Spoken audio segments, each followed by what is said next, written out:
मिश्रा जी के यहाँ पहला लड़का हुआ तो पत्नी ने कहा, बच्चे को गांव के सरकारी विद्यालय में शिक्षा दिलवाते हैं। मैं सोच रही हूँ कि सरकारी विद्यालय में शिक्षा देकर उसे अच्छा नागरिक बनाऊंगी। मिश्रा जी ने पत्नी से कहा, अच्छा नागरिक बनाकर इसे भूखा मारना है क्या? मैं इसे बड़ा अफसर बनाऊंगा ताकि जिंदगी में कामयाब बने। मिश्रा जी सरकारी बैंक में मैनेजर के पद पर थे। पत्नी धार्मिक थी और इच्छा थी कि बेटा संस्कारी बने, लेकिन मिश्रा जी नहीं माने। दूसरा लड़का हुआ, पत्नी ने जिद की, मिश्रा जी इस बार भी ना माने। तीसरा लड़का हुआ, पत्नी ने फिर जिद की, लेकिन मिश्रा जी एक ही रट लगाते रहे, कहां से खाएगा, कैसे गुजारा करेगा, और इस बार भी नहीं माने। चौथा लड़का हुआ। इस बार पत्नी की जिद के आगे मिश्रा जी हार गए। अंततः उन्होंने उसे सरकारी विद्यालय में शिक्षा दीक्षा दिलवाने के लिए भेज ही दिया। अब धीरे धीरे समय का चक्र घुमा। अब वो दिन आ गया जब बच्चे अपने पैरों पे मजबूती से खड़े हो गए। पहले तीनों लड़कों ने मेहनत करके सरकारी नौकरियां हासिल कर ली। पहला डॉक्टर, दूसरा बैंक मैनेजर, तीसरा एक गवर्नमेंट कंपनी में ऑफिसर के पद पर जॉब करने लगा। एक दिन की बात है, मिश्रा जी पत्नी से बोले, अरे भाग्यवान, देखा मेरे तीनों होनहार बेटे सरकारी पदों पे लग गए ना, अच्छी कमाई भी कर रहे हैं। तीनों की जिंदगी तो अब सेट हो गई, कोई चिंता नहीं रहेगी अब इन तीनों को। लेकिन अफसोस, मेरा सबसे छोटा बेटा संस्कारी बनकर पासी के विद्यालय में नौकरी कर गांव में ही खेती को संभाल रहा है। जितना वह 6 महीने में कमाएगा उतना मेरा एक अफसर बेटा 1 महीने में कमा लेगा। अरे भाग्यवान, तुमने अपनी मर्जी करवाकर बड़ी गलती की। तुम्हें भी आज इस पर पश्चाताप होता होगा, मुझे मालूम है, लेकिन तुम बोलती नहीं हो। पत्नी ने कहा, हम में से कोई एक गलत है और इस बात का दूध पानी का पानी हो जाना चाहिए। चलो अब हम परीक्षा ले लेते हैं चारों की, कौन गलत है कौन सही पता चल जाएगा।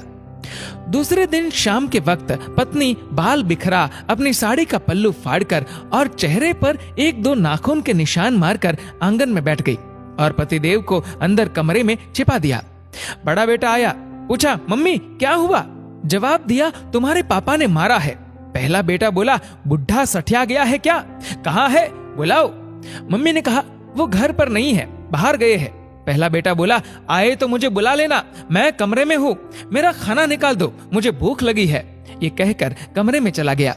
दूसरा बेटा आया, पूछा तो मम्मी ने वही जवाब दिया। दूसरा बेटा बोला, क्या पगला गए हैं इस बुढ़ापे में? उनसे कहना चुपचाप अपनी बची कुची जिंदगी गुजार ले। आए तो मुझे बुला लेना और मैं खाना खाकर आया हूँ, सोना है मुझे। अगर आए तो मुझे अभी मत जगाना, सुबह खबर लेता हूँ उनकी। ये कहकर वो भी अपने कमरे में चला गया। तीसरा बेटा आया, वजह पता चलते ही वो तो आग बबूला हो गया। इस बुढ़ापे में अपनी औलादों के हाथ से जूते खाने वाले काम कर रहे हैं। इस बेटे ने तो मर्यादा की सारी हदें पार कर दी। ये कहकर अपने कमरे में चला गया। मिश्रा जी अंदर बैठे बैठे सारी बातें सुन रहे थे। ऐसा लग रहा था कि जैसे उनके पैरों के नीचे से जमीन खिसक गई हो और उनके आंसू नहीं रुक रहे थे। किस तरह इन बच्चों के लिए दिन रात मेहनत करके इन्हें पाला पोसा, बड़ा आदमी बनाया, जिनकी तमाम गलतियों को मैंने नजरअंदाज करके आगे बढ़ाया, और ये ऐसा बर्ताव अब तो बर्दाश्त ही नहीं हो रहा।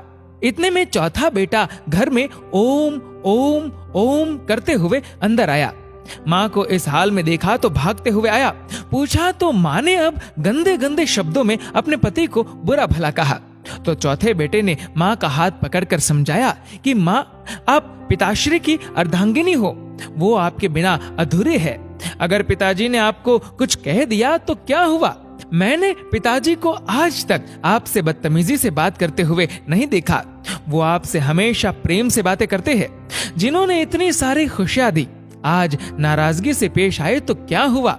हो सकता है आज उनको किसी बात को लेकर चिंता रही हो ना हो माँ, आपसे कहीं गलती जरूर हुई होगी। पिताजी आपका कितना ख्याल रखते हैं, याद है ना आपको? 6 साल पहले जब आपका स्वास्थ्य ठीक नहीं था तो पिताजी ने कितने दिनों तक आपकी सेवा की थी। वही भोजन बनाते थे, घर का सारा काम करते थे, कपड़े धोते थे। तब आपने फोन करके मुझे सूचना दी थी कि मैं संसार की सबसे भाग्यशाली औरत हूँ। तुम्हारे पिताजी मेरा बहुत ख्याल रखते हैं। इतना सुनते ही माँ बेटे को गले लगाकर फफक फफक कर रोने लगी। मिश्रा जी आंखों में आंसू लिए सामने खड़े थे। अब बताइए क्या कहेंगे आप मेरे फैसले पर? पत्नी ने मिश्रा जी से पूछा। मिश्रा जी ने तुरंत अपने बेटे को गले लगा लिया। मिश्रा जी की धर्म पत्नी ने कहा, यह शिक्षा इंग्लिश मीडियम स्कूलों में नहीं दी जाती। ये शिक्षा तो परिवार के व्यवहार व संस्कारों से मिलती है।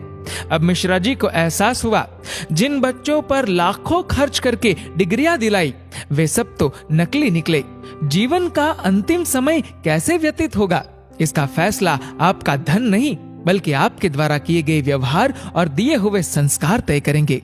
दोस्तों, इस वीडियो को लेकर आपकी क्या राय है नीचे कमेंट करके जरूर बताएगा। और अगर आपको वीडियो अच्छा लगा हो तो इस वीडियो को लाइक करेगा, शेयर करेगा ज्यादा से ज्यादा लोगों तक। और ऐसे ही और भी इंस्पिरेशनल वीडियोस के लिए सब्सक्राइब करें हमारे यूट्यूब चैनल को और फेसबुक पर फॉलो करें हमारे पेज को। धन्यवाद।